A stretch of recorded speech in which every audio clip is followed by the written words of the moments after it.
Antes que nada les quiero pedir disculpas porque la semana pasada no llegué a sacar un nuevo video porque hace poco empezamos a filmar un nuevo cortometraje, con lo que ahí se fue un montón de mi energía y tiempo, así que la verdad es que no llegué a sacar el video para la semana pasada. Pero como una especie de compensación, si se quiere, esta semana, además de sacar este video, también voy a sacar la reseña de No Respires. Así que bueno, sin más preámbulo, vamos con la reseña de Star Trek Beyond.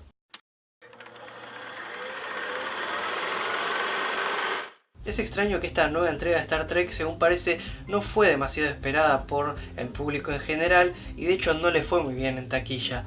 Sobre todo cuando la verdad es que la película recibió buenas críticas y se atañe bastante a lo que fueron las otras entregas de esta nueva trilogía, manteniendo una coherencia bastante buena al respecto. En esta nueva aventura espacial, Kirk y compañía se embarcan en una misión de rescate donde son atacados y abordados por un nuevo villano llamado Kral, que busca un artefacto que está en poder de la tripulación del Enterprise, la cual queda varada en un planeta desconocido tras la destrucción de su emblemática nave. La verdad es que entre que J.J. Abrams se bajó de la dirección dejándole lugar a Justin Lin, que es el director de las Rápido y Furioso 3 a 6, y sumándole que el primer tráiler que salió de Star Trek Beyond, la verdad es que no parecía reflejar mucho la esencia de lo que es la saga Star Trek. Sinceramente yo estaba un poco desconfiado, no sabía si este producto iba a estar a la altura de las dos entregas anteriores que nos habían mostrado, pero por suerte me equivoqué. La verdad es que de hecho se mantiene bastante fiel en varios aspectos a las películas anteriores que vimos en este rebooteo. Por un lado, se mantiene mucho el humor, el tono humorístico que tienen las entregas anteriores. Mr. Sulu, you can, fight this thing, right? You kidding me, sir? Sigue siendo una película que desde el primer momento arranca, da la patada inicial con una secuencia de acción. Mantiene toda la estructura también secuenciada en varias partes, también repletas de acción y muy bien diferenciadas. Y además también se centra mucho en lo que es la química de los personajes, que siempre fue una parte fundamental de Star Trek.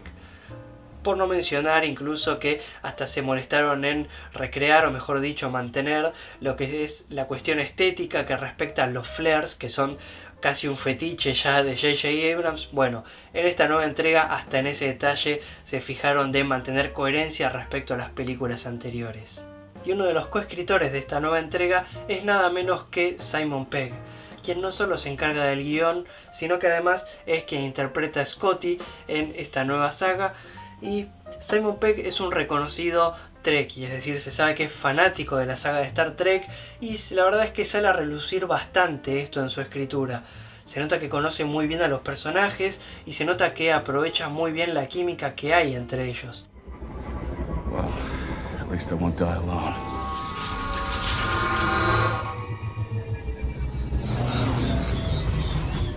Well, that's just typical. Hasta se da el pequeño lujo de introducir a Sheila, un nuevo personaje que se incorpora bastante bien al resto de la tripulación del Enterprise. Además también se nota que entiende muy bien el ritmo que tiene la saga y la tonalidad, no solo porque le da un tono humorístico que resulta muy bien parado, sino que además estructura la narración a través de varias secuencias de acción que generan una línea dramática bastante interesante. Además de incorporar varias secuencias en las que realmente creemos que los personajes están en un serio peligro. Sin embargo, hay algunos cabos sueltos que quedaron dando vueltas en el guión y que al principio parecen plantados que van a desembocar en algo, pero finalmente no lo terminan haciendo. Por ejemplo, el tema que tiene Kirk con su figura paterna, la separación de Spock y Uhura, y también en un momento se hace bastante énfasis en esto de la unión hacia la fuerza, pero finalmente tampoco se termina desarrollando. Así como también me parece que estuvo un poco flojo el antagonista. Durante gran parte de la película no sabemos para dónde va, no sabemos bien por qué hace lo que hace, y si bien al final de la película se revela la historia del personaje detrás, me parece que las motivaciones no estuvieron muy bien trabajadas y terminaron dando un villano un poco plano. Y cabe destacar un par de cuestiones respecto al sonido de la película. Por un lado, es realmente muy envolvente en algunas escenas, a tal punto de que en un momento sonó una pequeña cosa, un pequeño efecto que yo no estaba seguro si salía del celular de alguien de dentro de la sala o de la película. Y también cabe destacar la música que se utilizó, que destaca por dos cuestiones. Por un lado, la música que se compuso especialmente para la película remite para mí bastante a las piezas que compuso John Williams para Star Wars, por algunos elementos musicales que se escuchan. Por supuesto que no llega a ser de la misma calidad, pero aún así hay alguna pequeña asociación que se puede hacer musicalmente.